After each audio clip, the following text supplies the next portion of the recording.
Good evening. जो हम लोग का जो 30 लेसन था बायो का, हम बीमार क्यों पड़ते हैं, वो हम लोग देखते हैं। हमने अब तक कहाँ पढ़ा था?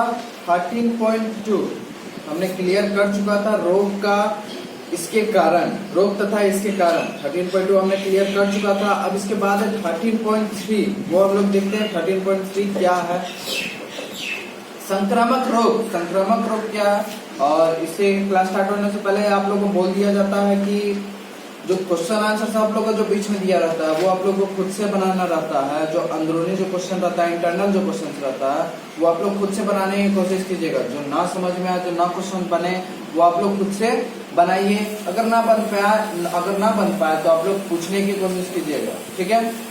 तो क्लास स्टार्ट करते हैं। संक्रामक रोग और 13.3.1 में संक्रामक कारक। संक्रामक कारक क्या है देखते हैं। हम अध्ययन कर चुके हैं कि जीव जगत की संपूर्ण विविधता को कुछ ही वर्गों में विभाजित किया जा सकता है। जीवन संपूर्ण विविधता जो है, जो सारे जीव है, उन्हें कुछ ही वर्गों में हम विभाजित कर पाते हैं। बहुत सारे वर्ग नहीं है, कुछ ही गिने चुने वर्ग है। विभिन्न जीवों का वर्गीकरण कुछ सामान्य गुणों के आधार पर किया जाता है। जो सारा वर्गीकरण किया जाता है उनके गुण के आधार पर किया जाता है। रोग उत्पन्न करने वाले जीव इनमें से अनेक वर्गों के अंतर्गत आते हैं और इनमें से अनेक वर्गों के अंतर्गत आते हैं। रोग उत्पन्न करने वाले जो जीव होते हैं इनमें से अनेक वर्गों के अंतर्गत आते हैं। बहुत सारे वर्गों में आते हैं जो रोग उत्पन्न करते हैं। इनमें से कुछ वायरस, कुछ बैक्टीरिया, कुछ फंजाई मतलब कवक, कुछ एक कोशिकीय जंतु अथवा प्रोटोजोआ है। बहुत सारे बताए गए हैं वो कारण है। कुछ रोगों बहुकोशिकीय जीवों जैसे अनेक प्रकार के कृत्रिम से भी होते हैं।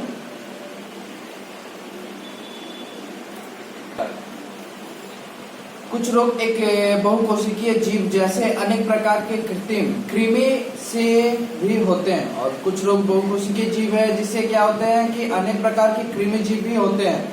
खांसी, जुकाम, क्या है? खांसी, जुकाम, इन्फ्लुएंजा, डेंगू, बुखार तथा एड्स वायरस से होने वाले सामान्य रोग है। वायरस से होने वाले ये सब रोग कहलाते हैं। कुछ रोग जैसे कि टाइफाइड और बुखार, हैजा, क्षय रोग और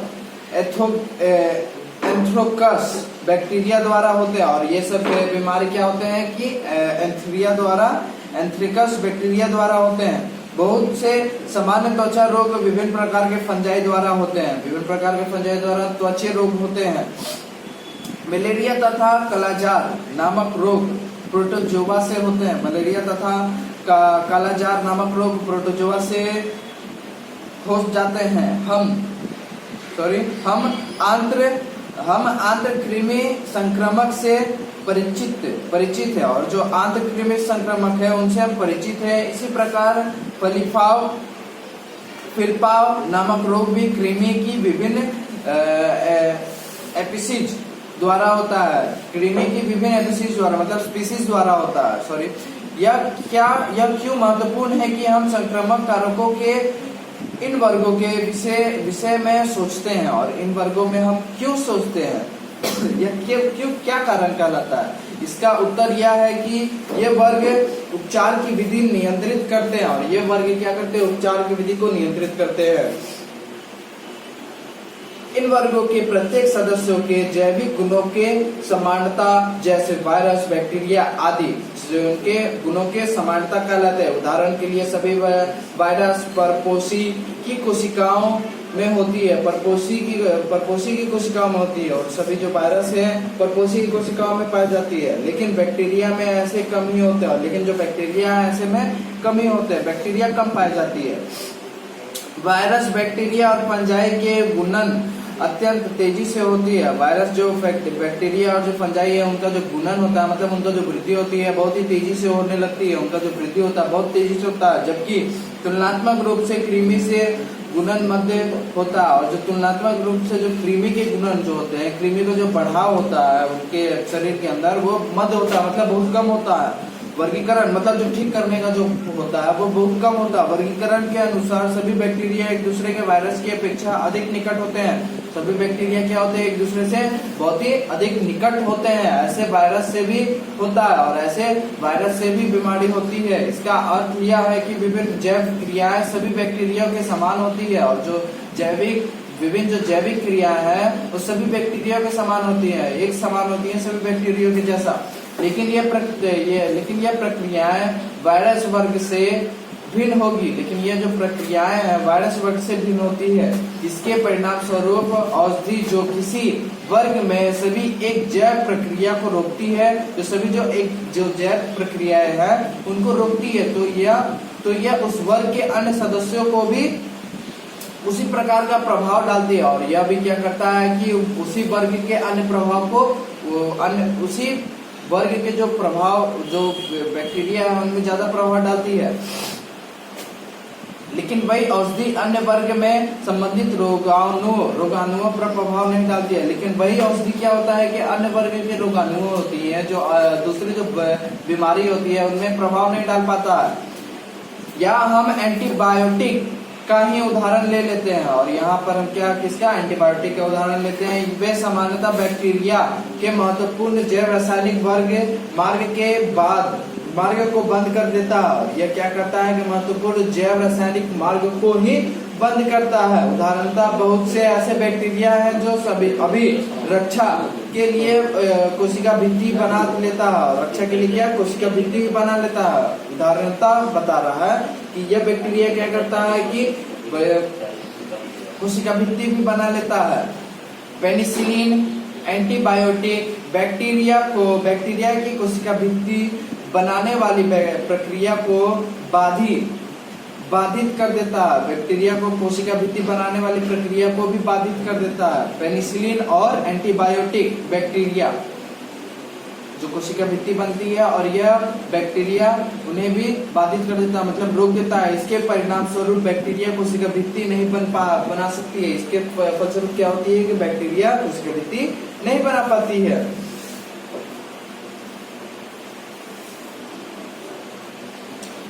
बैक्टीरिया कोशिका भित्ति नहीं बना सकती है और वे आसानी से मर जाते हैं। और वो क्या होता है कि आसानी से मर जाते हैं। मानव के कोशिकाएं कोशिका भित्ति नहीं बना सकती है, इसलिए पेनिसिलिन का प्रभाव हम पर नहीं होता है। इसलिए क्या होता है कि पेनिसिलिन का प्रभाव हम पर नहीं होता है। पेनिसिलिन ऐसे सभी बैक्टीरिया को प्रभावित करेगा जिन्हें कोशिका भित्ति बनाने की प्रक्रिया होती है और जिनमें क्या होता है कि कोशिका भित्ति बनाने की भी प्रक्रिया होती है। पेनिसिलिन बनाने के प्रभाव में ही पर क्या बोलता है, आप देखते हैं कि मानव की कोशिकाएं कोशिका भित्ति नहीं बना सकती है। मानव की जो कोशिकाएं हैं कोशिका भित्ति नहीं बना सकती है इन्हीं कारणों से। इसलिए पेनिसिलिन का प्रभाव हम पर नहीं पड़ता है। इसलिए पेनिसिलिन का प्रभाव भी हम पर नहीं पड़ता है। पेनिसिलिन ऐसे सभी बैक्टीरिया को प्रभावित करेगा जिन्हें कोशिका भित्ति बनाने की प्रक्रिया होती है। पेनिसिलिन क्या करेगा कि कोशिका भित्ति बनाने की जो प्रक्रिया होती है उन्हें प्रभावित करेगा। इसी प्रकार बहुत से एंटीबायोटिक बैक्टीरिया की अनेक स्पीशीज को प्रभावित करते हैं, ना कि केवल एक स्पीशीज को। इस प्रकार क्या करता है कि इस प्रकार बहुत से एंटीबायोटिक्स बैक्टीरिया की अनेक स्पीशीज को प्रभावित करते हैं, ना कि केवल एक स्पीशीज को, मतलब बहुत सारे स्पीशीज को प्रभावित करते हैं पेनिसिलिन और एंटीबायोटिक्स बैक्टीरिया। लेकिन वायरस में ऐसा मार्ग नहीं होता। लेकिन वायरस में क्या होता है कि ऐसा मार्ग नहीं होता है। इसी कारण है कि कोई भी एंटीबायोटिक्स वायरस संक्रमण पर प्रभावकारी नहीं होता है। लेकिन यह क्या होता है कि कोई भी एंटीबायोटिक वायरस संक्रमण पर प्रभाव नहीं होता है, मतलब प्रभाव नहीं डाल पाता है। यदि हम खांसी जुकाम से ग्रस्त है तो एंटीबायोटिक्स लेने से रोग की तीव्रता अथवा उनकी समय विधि कम नहीं होती है। और जब हम एंटीबायोटिक्स लेते हैं तब क्या होती है कि खांसी जुकाम ग्रस्त एंटीबायोटिक्स लेने से रोग की तीव्रता अथवा उनकी समय अवधि कम नहीं होती है, उनकी समय अवधि भी कम नहीं हो पाती है। यदि वायरस संक्रमित खांसी जुकाम के साथ बैक्टीरिया संक्रमण होते हैं। मतलब बैक्टीरिया क्या होती है कि खांसी जुकाम, यद्यपि क्या होता है कि यदि वायरस संक्रमण खांसी जुकाम के साथ बैक्टीरिया संक्रमण होता है, मतलब बैक्टीरिया भी अहम होता है खांसी जुकाम में, तब एंटीबायोटिक्स का उदाहरण लाभदायक होगा। तब क्या होगा कि एंटीबायोटिक्स का उदाहरण तब हमारे लिए लाभदायक होगा जब जो बैक्टीरिया खांसी जुकाम के लिए होता है, तब हमारे लिए एंटीबायोटिक्स लाभदायक होगा। लेकिन फिर भी एंटीबायोटिक्स बैक्टीरिया संक्रमण पर ही उपयोगी होगा, ना कि वायरस संक्रमण पर। तब क्या होगा, फिर भी क्या होगा, लेकिन फिर भी एंटीबायोटिक्स बैक्टीरिया संक्रमण पर ही उपयोगी होगा। संक्रमण पर ही तभी उपयोगी कहलाता, वायरस संक्रमण पर नहीं, ना कि वायरस संक्रमण पर। ठीक है। और इस बीच हमारे बीच में 13.5 क्रियाकलाप एक्टिविटी जो दिया गया है उसको आप लोग खुद से पढ़ने की कोशिश कीजिएगा। और यहाँ पे जो चित्र दर्शाए गए हैं, चित्र 13.1 का A, B, C, D और E, ये वायरस दर्शाए गए हैं। सारे जो जितने सारे जो वायरस है उन्हें दर्शाया गया है। उसके बाद का हम लोग टॉपिक स्टार्ट करते हैं 13.3.2 रोग फैलने के साधन, मतलब साधन, रोग फैलने के साधन। रोग फैलने के जो साधन है 13.3.2 वो स्टार्ट करते हैं। संक्रामक रोग कैसे किस प्रकार फैलते हैं। जो संक्रामक रोग होते हैं वो किस प्रकार फैलते हैं। बहुत से सूक्ष्म जीवीय कारक रोग से दूसरे स्वास्थ्य मनुष्य तब विभिन्न तरीकों से फैलते हैं। मतलब जो दूसरे स्वास्थ्य मनुष्य होते हैं, स्वस्थ मनुष्य जो होते हैं, उनमें विभिन्न तरीके से फैलते हैं। अर्थात वे संचालित हो सकते हैं, मतलब वो एक दूसरे में पहुंच सकते हैं। अतः इसे संचालित रोग भी कहते हैं। अतः इसे क्या कहते हैं, संचालित रोग भी कहा जा सकता है। संचारी रोगी के सूक्ष्म जीव हवा द्वारा फैलते हैं। संचारी जीव क्या होते हैं कि सूक्ष्म जीव हवा द्वारा भी फैल सकते हैं।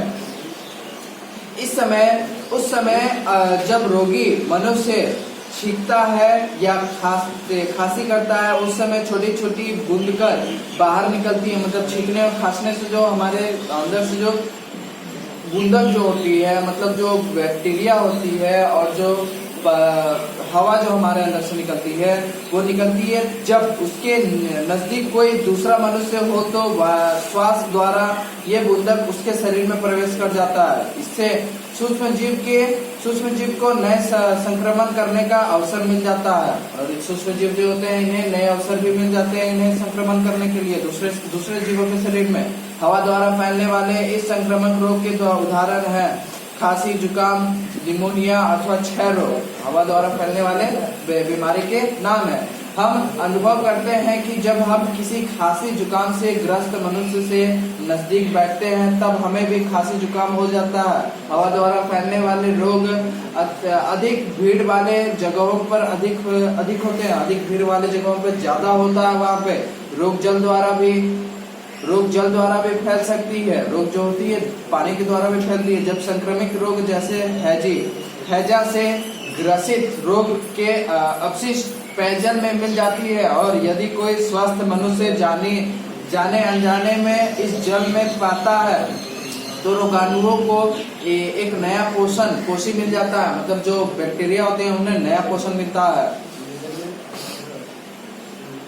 तो रोगाणुओं को एक नया पोषण मिल जाता है जिससे वह मनुष्य भी इसी रोग के ग्रस्त हो जाते हैं। जिससे भी मनुष्य क्या होता है इन्हीं रोग से ग्रस्त हो जाते हैं। इस प्रकार रोग अधिकतर साफ पेयजल न मिलने के कारण फैलते हैं। जो साफ पेयजल उनमें न मिलने के कारण होता है हैजा।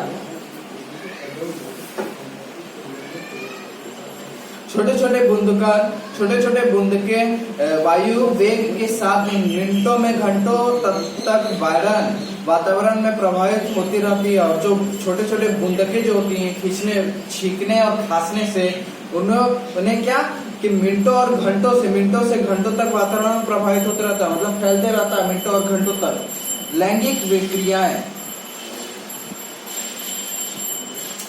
लैंगिक क्रियाओं के द्वारा दो व्यक्ति शारीरिक रूप से एक दूसरे से संपर्क में आते हैं। लैंगिक क्रियाओं से क्या होता है कि दो लोग एक दूसरे से संपर्क में आते हैं। कुछ सूक्ष्म जीवीय रोग जैसे एफ्लिस अथवा एड्स लैंगिक संपर्क के समय एक साथी से दूसरे साथी में स्थानांतरित हो जाता है। यद्यपि ऐसे लैंगिक संचारी रोग सामान्य सामान्य संपर्क अर्थात और कोई अन्य विधि जिससे हम सामाजिक रूप से एक दूसरे से संपर्क में आते हैं से नहीं फैलता है। जैसे हाथ मिलाना अथवा गले मिलना अथवा खेल कूद जैसे कुश्ती और भी बहुत सारे कारण हैं जिससे उनके शरीर से हमारे शरीर में उनका रोग हमारे शरीर में फैल जाता है। एड्स लैंगिक संपर्क के अतिरिक्त रक्त आंतरिक द्वारा भी संक्रमित होता है। यदि एड्स से ग्रसित व्यक्ति का रक्त स्वस्थ व्यक्ति के स्थानांतरित किया जाता है तो उस व्यक्ति को भी एड्स हो जाता है। अर्थात गर्भावस्था में रोगी माता से अथवा शिशु को स्तनपान द्वारा भी एड्स स्थानांतरित हो जाता है। हमारे अतिरिक्त अन्य जीव भी पर्यावरण में रहते हैं, इसलिए कुछ रोग अन्य जंतुओं द्वारा भी संचालित होता है। ये जंतु रोगाणुओं को रोगी से लेकर अन्य नए पोषी तक पहुंचाते हैं। ये रोग क्या करते हैं कि एक दूसरे से वो एक रोग से दूसरे रोग में दूसरे मनुष्य में कब पहुंचाते हैं। अतः ये जंतु मध्यस्थता का काम करते हैं, मतलब अतः ये जंतु क्या करते हैं, मध्य में जो काम किया जाता है, मतलब एक रोग से दूसरे रोग में, मतलब एक व्यक्ति से दूसरे रोग में पहुंचाने का रोग को ये जंतु यही काम करते हैं। जिन्हें रोगवाहक बैक्टीरिया कहते हैं, जिन्हें क्या कहते हैं, रोगवाहक बैक्टीरिया भी कहा जाता है। सामान्य रोगवाहक का एक उदाहरण मच्छर है। सामान्य रोगवाहक का उदाहरण क्या कहलाता है, मच्छर कहलाता है। मच्छर की बहुत सी ऐसी स्पीसीज है जिन्हें अत्यधिक पोषण की आवश्यकता होती है जिससे कि वे परिपक्व अंडे उत्पन्न करते हैं। अतः ये जंतु मध्यस्थता का काम करते हैं जिन्हें रोगवाहक कहते हैं। सामान्य रोगवाहक का एक उदाहरण मच्छर है। मच्छर की बहुत सी ऐसी स्पीसीज है जिन्हें अत्यधिक पोषण की आवश्यकता होती है जैसे कि परिपक्व अंडे उत्पन्न कर सके, जिसे क्या कहते हैं, वो अपने परिपक्व अंडे उत्पन्न कर सके। मच्छर अनेक समतापी प्राणियों पर निर्वाह करते हैं, मतलब बहुत सारे जंतुओं में काटते हैं। जैसे मनुष्य भी शामिल है, जैसे में क्या होता है, मनुष्य पर निर्वाह करते हैं। इस प्रकार मच्छर एक व्यक्ति से दूसरे व्यक्ति में रोग को फैलाते हैं। इस प्रकार क्या होता है कि मच्छर एक व्यक्ति से दूसरे व्यक्ति में मच्छर रोग फैलाते हैं। ठीक है, और इस प्रकार हमने देखा 13.3.2 और जो हम लोग का नेक्स्ट टॉपिक है 13.3.3 अंग विशिष्ट तथा उत्तक विशिष्ट अभिव्यक्ति। अंग विशिष्ट उत्तक विशिष्ट अभिव्यक्ति वो क्या देखते हैं। विभिन्न साधनों द्वारा रोग उत्पन्न करने वाले सूक्ष्म जीव शरीर में प्रवेश करते हैं। फिर ये कहा जाते हैं सूक्ष्म जीव की अपेक्षा हमारे शरीर बहुत बड़ा है। सूक्ष्म जीव की अपेक्षा क्या होता है कि हमारा शरीर बहुत बड़ा होता है और वो धीरे धीरे हमारे शरीर में बहुत सारी बीमारी फैलाते रहते हैं। इसलिए हमारे शरीर में बहुत से स्थान अंग उत्तक आदि है जहाँ ये सूक्ष्म जीव जा सकते हैं, और बहुत सारे जगह है हमारे शरीर में जहाँ पे ये सूक्ष्म जीव जाते हैं। क्या सभी सूक्ष्म जीव एक ही अंग अथवा उत्तक में जाते हैं? क्या पूछा जा रहा है कि एक ही अंग या उत्तक में जाते हैं अथवा यह अलग अलग स्थानों पर जाते हैं? या अलग अलग स्थानों पर जाते हैं, पूछ रहा। देखते हैं सूक्ष्म जीव के विभिन्न स्पीसीज शरीर के विभिन्न अंग भागों में विकसित होते हैं। बहुत सारे स्पीसीज बहुत सारे भागों में विकसित होते हैं। शरीर के विभिन्न भागों का चुनाव उनके प्रवेश के स्थान पर निर्भर करता है। उनका जो प्रवेश स्थान है उन पर निर्भर करता है। यदि ये सूक्ष्म जीव हवा से नाक द्वारा शरीर में प्रवेश करे तो ये फेफड़ों में जाएगा, और शरीर में जब नाक के द्वारा जब ये प्रवेश करेगा तब ये फेफड़े में जाएगा। ऐसा बैक्टीरिया से होने वाले 6 रोग में होते हैं। ऐसा बैक्टीरिया से होने वाले 6 रोग में होते हैं। यदि ये मुंह के द्वारा शरीर प्रवेश करे तो यह आहार नाल में रहेगा। जैसे टाइफाइड रोग उत्पन्न करने वाले बैक्टीरिया, जैसे कि जब मुंह के द्वारा जब जाते हैं तब वो आहार नाल के द्वारा ही हमारे प्रवेश करेगा। मतलब जब कुछ भी खाएंगे तो जैसे टाइफाइड होता है किसी को भी, वह उसके द्वारा, अथवा ये यकृत में जाएगा। जैसे हेपेटाइटिस बैक्टीरिया जो पीलिया के कारण है, जो पीलिया के कारण होता है, जो रोग होता है, जो हमारे मुंह के द्वारा जो होता है यकृत में, वो कहाँ जाएगा? डायरेक्ट यकृत में जाएगा, और जैसे कि हेपेटाइटिस बैक्टीरिया फैलाएगा। परंतु हमेशा ऐसा नहीं होता है कि HIV वायरस जो लैंगिक अंगों द्वारा शरीर में प्रवेश करता है लसिका ग्रंथियों में फैलता है, और ऐसा नहीं होता है कि जब लैंगिक जनन के कारण लैंगिक अंगों के द्वारा जब HIV फैलता है तब लसिका ग्रंथि में ही नहीं जाए, ऐसा नहीं होता है। मलेरिया उत्पन्न करने वाले सूक्ष्म जीव जो मच्छर के काटने से शरीर में प्रवेश करता है पहले यकृत में जाते हैं, और जब मच्छर के काटने से जो मलेरिया होता है वो कहाँ जाता है, यकृत में पहले जाता है, उसके बाद लाल रुधिर कोशिकाओं में जाते हैं में आता है, और उसके बाद क्या होता है कि लाल रुधिर कोशिकाओं में रेड ब्लड सेल में आते हैं। इसी प्रकार जापानी मस्तिष्क ज्वर उत्पन्न करने वाला वायरस भी मच्छर के काटने से शरीर में पहुंचता है, और जो जापानी मस्तिष्क है ज्वर उत्पन्न करने वाले जो वायरस होते हैं वो मच्छर के काटने में शरीर में पहुंचता है, और वो भी बीमारियां मच्छर के काटने से शरीर में फैलता है, परंतु यह मस्तिष्क को संक्रमित करता है। परंतु यह क्या करता है, मस्तिष्क को ही सिर्फ संक्रमित करता है। जिस ऊतक अथवा अंग पर सूक्ष्म जीव आक्रमण करता है, मतलब जो जिस ऊतक पर अंग पर जो जीव आक्रमण करता है रोग के लक्षण और चिन्ह उसी पर निर्भर करता है, रोग का लक्षण और चिन्ह उसी पर ही सिर्फ निर्भर करता है। यदि सूक्ष्म जीव फेफड़े पर आक्रमण करता है तब लक्षण खांसी और कम सांस आना होगा, मतलब जब फेफड़े में जब क्षय करेगा मतलब बीमारी फैलाएगा तब हमें खांसी होगा और हमारे सांस लेने में भी प्रॉब्लम होगा। यदि उनके द्वारा यकृत पर आक्रमण होता है तब पीलिया होगा, और जब यकृत पर आक्रमण करेगा तब क्या होगा, पीलिया होगा। यदि मस्तिष्क पर आक्रमण होता है तब सिर दर्द, उल्टी आना, चक्कर आना, बेहोशी आना होगा। जब सिर दर्द का सिर पर आक्रमण करेगा तब क्या होगा, सिर दर्द होगा, उल्टी होगा और क्या होगा, बेहोशी होगा। यदि हम इस यदि हमें यह जानकारी हो कि किसी से ऊतक अथवा अंग पर आक्रमण हुआ है और उसके क्या कारण है, तो हम संक्रमण को चाहे चिन्ह और लक्षण का अनुमान लगा सकते हैं। और जब हमें यह भी पता चलेगा कि कौन से कारण से और कहाँ पे हमारे शरीर में जो संक्रमण हुआ है उसी संक्रमण के कारण, तब उन्हें जल्दी समाप्त करने का कारण हम समझ सकते हैं और उन्हें हम निकाल भी सकते हैं जब जल्दी समाप्त करने का। संक्रामक रोगों के इन लक्षणों विशिष्ट प्रभाव के अतिरिक्त उनके अन्य सामान्य प्रभाव भी होते हैं, और जो संक्रामक रोग होते हैं इन तक विशिष्ट प्रभाव के अतिरिक्त अन्य सामान्य प्रकार के भी होते हैं। अधिकांश सामान्य प्रभाव इस बात पर निर्भर करते हैं कि संक्रमण से शरीर का अतिरक्षा तंत्र से क्रियाशील हो जाए, और अतिरक्षा तंत्र मतलब अंदरूनी जो शक्ति होती है इसे खत्म करने की वो क्रियाशीलता हो जाए और यह बढ़ने लगे, या सक्रिय प्रतिरक्षा तंत्र प्रभावित ऊतक के चारों ओर रोग उत्पन्न करने वाले सूक्ष्म जीवों को मारने के लिए अनेक कोशिकाएं बना देता है, और यह क्या करता है कि बहुत सारी कोशिकाएं बनाने से शुरू कर देता है जिससे वो उस रोग को खत्म कर सके। नए कोशिकाओं के बनाने के इस प्रक्रिया को शोध कहते हैं। इस प्रक्रिया के अंतर्गत स्थानीय प्रभाव जैसे फैलना, फूलना तथा दर्द होना और सामान्य रोग जैसे बुखार होता है, और इन्हें प्रक्रिया के अंतर्गत स्थानीय प्रभाव क्या पड़ता है, बुखार होने लगता है, सिर दर्द होने लगता है, फूलने लगता है कोई भी चोट लगने के बाद। इन्हीं प्रक्रिया के द्वारा ही हमें संकेत मिलता है। कुछ मामलों में संक्रमण के विशिष्ट ऊतक अति सामान्य प्रभाव को लक्षित करते हैं। उदाहरणतः HIV संक्रमण में वायरस संक्रमित तंत्र में जाते हैं। वायरस क्या होता है, संक्रमित तंत्र में जाते हैं और इसके कार्य को नष्ट कर देते हैं, और HIV क्या करता है, इसी कार्य को नष्ट करने लगता है। इस प्रकार HIV एड्स से बहुत से प्रभाव इसलिए होते